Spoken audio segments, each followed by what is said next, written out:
Now, there are ways to fix some of the blurring in PSVR2.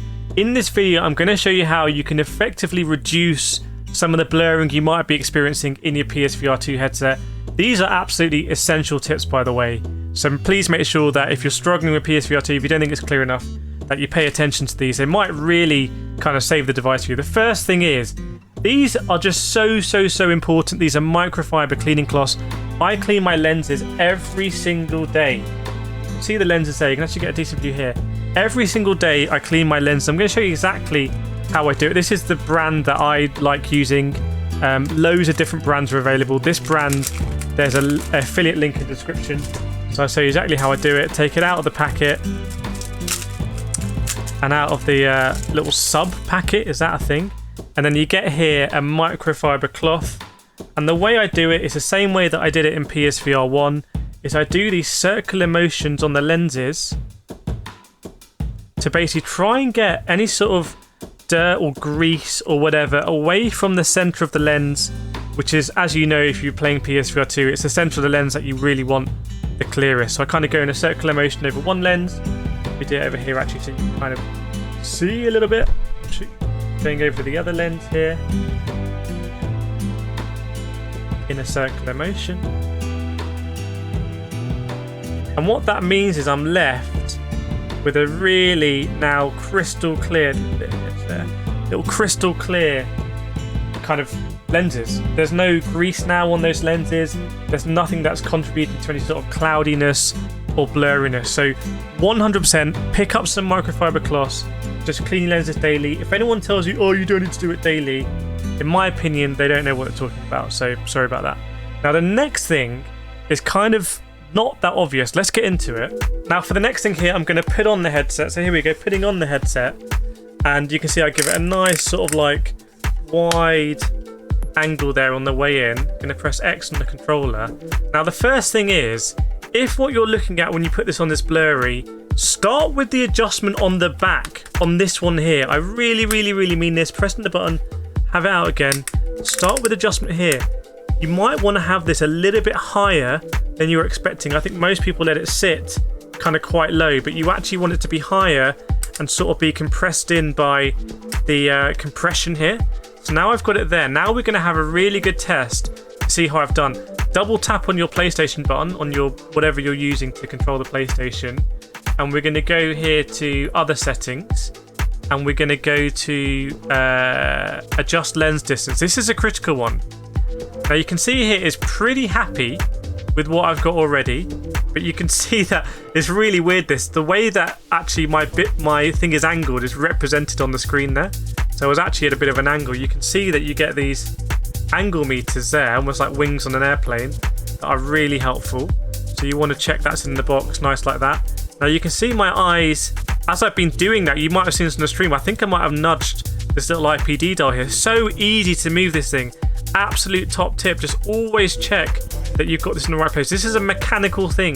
This actually physically moves the lenses inside the headset. This is not a digital thing, it's an actual real life thing. So you want to make sure that you've got this right. And basically normally want to remember your position that you usually keep it in. Now what I do here now is I'm looking right in the middle at the eyes. To prove it, I'll try and go around and maybe it's going to show you. I think what a lot of people do is they look at the text at the top of the screen, and that just is going to be a little bit less clear. You're going to have quite a bit of chromatic aberration or whatever it is there, the sort of colours coming off, and that's really getting to the edges of the screen. So don't try and worry too much about that. Focus on your middle to start with. Then once you're happy with the middle, then you can adjust it even more and more. You can see by the image it's giving me that it's quite happy with that. Now once we, and actually as I made that last adjustment, the text at the top has become a lot more clear. So this is an absolute saver, this one. Now something that I'm finding really powerful is actually my screen brightness. If you lower the screen brightness, you might notice that everything just becomes clearer. It's actually quite ridiculous. The lower you go, it just becomes clearer. The higher you go, things just become, again, have more of that chromatic, whatever it's called. Like, you know, they have in the Battlefield games. So again, if you're really struggling with that, you might want to just sacrifice your screen brightness. Yes, it's not going to be quite as bright, but you still got HDR. The bright moments in games should still come across. I'm going to go here into Gran Turismo 7 and we'll see if the map is going to be in the daytime. By the way, if this video is helping you out, please, please, please make sure you hit that subscribe button. Make sure you're subscribed as we go in here. Really appreciate everyone that's growing the channel. You guys and girls are absolutely insane. Just remember, I've turned down the brightness here, but I can already in the corner of my eye see that saving icon kind of glowing. And this is the thing you get with HDR. You'll notice it when you're in night times in games and stuff like that. The actual lights will be incredibly bright. Now, for whatever reason, oh, here we go. It's loading. Remember, this is with the brightness turned down. And I have to say, this is plenty bright. I didn't double check that I turned the brightness down. I did. This is absolutely, honestly, this is plenty bright. And it's clearer. Let me go again up to maximum brightness.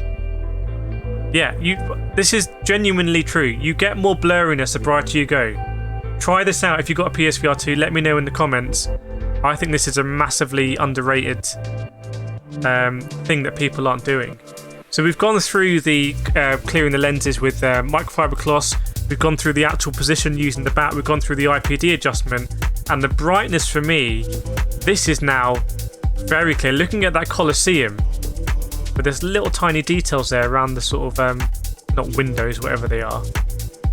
And you do actually lose that with the brightness going up. So yeah, let me know what you think about these. These are my tips to really reduce the blurriness in PSVR2. And I think as a combination of these, this is just going to be such a completely different experience than if you come in with like, you know, greasy lenses, not sitting right on your head, IPDs are wrong, and you've got a maximum brightness. So really hope this helps you. Let me know if it did, and I'll see you in the next video.